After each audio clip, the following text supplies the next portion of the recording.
So, hi everyone. So, today I have a proud privilege of introducing Dr. Abhinav Agarwal, who's from AIMS New Delhi. He has secured rank 3 in the INI CET this time.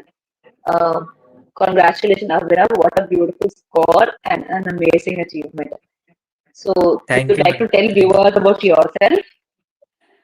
Yeah, I'm Abhinav Agrawal from AIMS Delhi. I'm from 2019 batch, and I got rank 3 in this year's INI set.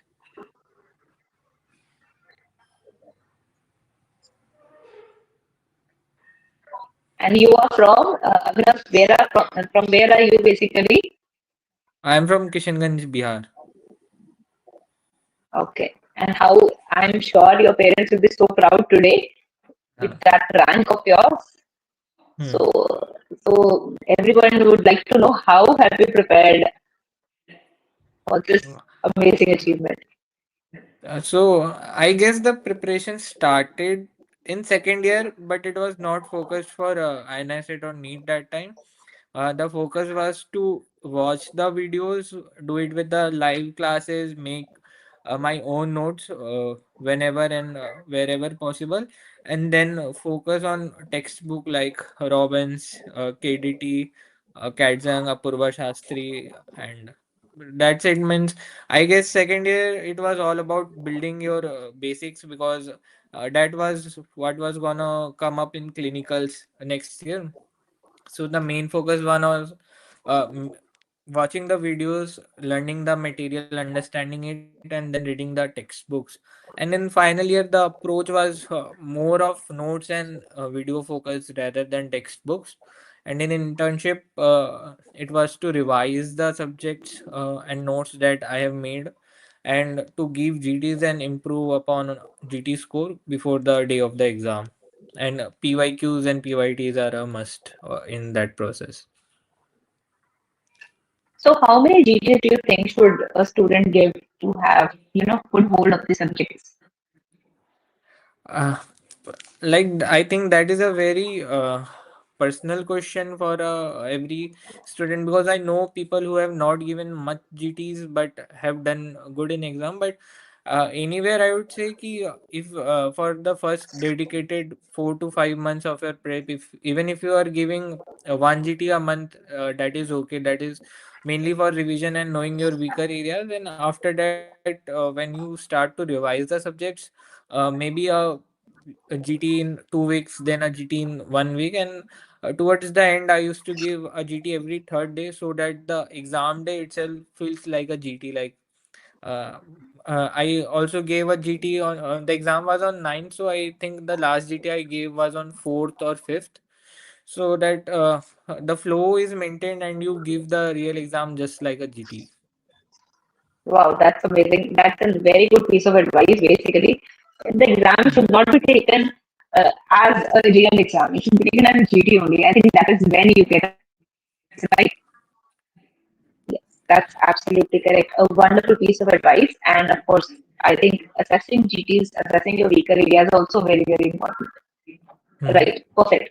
So, I am sure uh, I would like to ask you, and everybody would like to know here that which all faculties do you like and have you followed in doctorate? So most of the faculties are very good, but I really liked your way of teaching pathology and ENT sir, derma, FMT, surgery. So these are the few subjects which I really enjoyed doing from dog tutorials. And also I followed you on Insta for the regular updates and the mini quizzes and MCQs that you used to post on your stories on day-to-day basis. Thank you so much, Sarvina. Thank you so much for that. And I Hmm. I think viewers would also like to know. So there is, how did you, this time there was a exam pattern change. There were multiple choices asked.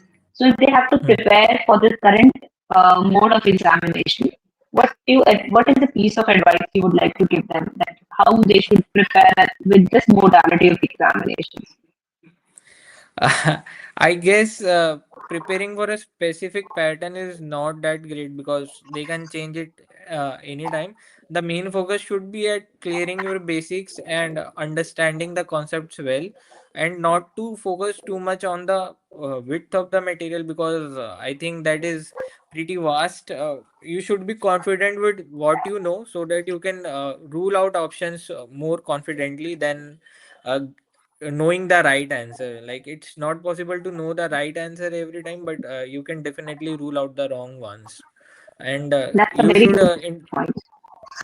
individually read every statement and think if it is true or false, means corresponding to what the question is asking, and then make first your own set of options which you think are correct, and then match it with the options in the question and proceed further with that.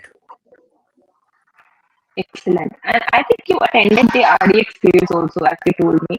So, do you think that was useful? Yeah, I think it is useful in the sense ki it asks questions which are not generally tested anywhere else. It's a bit higher order thinking type questions, especially for aims. So it gives you that nag and how you should really think in the exam. Like if you make a mistake in any question, you can ask yourself that why did you choose this option, and uh, how can you have got to the correct answer. So I guess it helps you in curating your way of answering the questions. Perfect. Perfect. That's nice. So, finally, which subject would you like to take, Abhinav? Most Which likely branch would you like to medicine. take now? Medicine. So, you are a medicine person, right? Great, Yes, great, ma'am. great. So, so you have told most of them. Any last minute tips to the student? What can they do for the last 2 weeks? That's the important time. Just last two uh, weeks. What all they should do?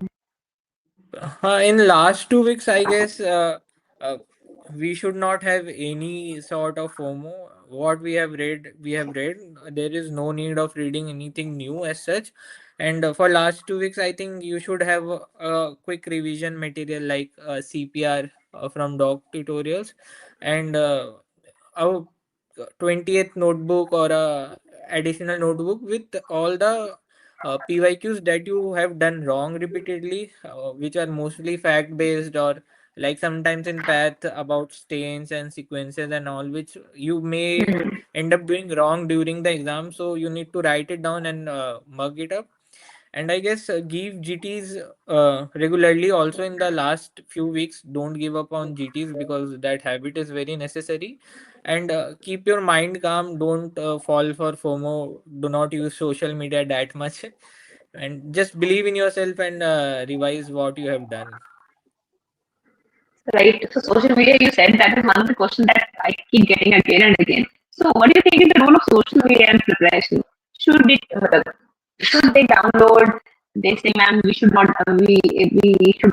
We don't want to download Instagram or Telegram." What do you Hmm. think is the uses of these social media? I think the moderation is key. Like I said, I followed you on Insta, so there are a few channels like this where even if you just go through it, giving 1 minute a day, most of your concepts get brushed up.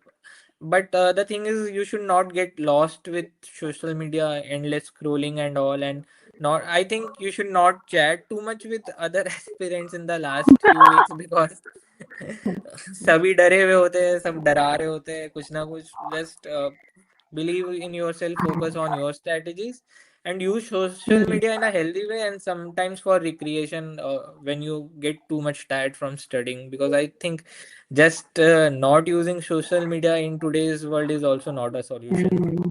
Not an option. Not an option. Yeah. Absolutely, 100%.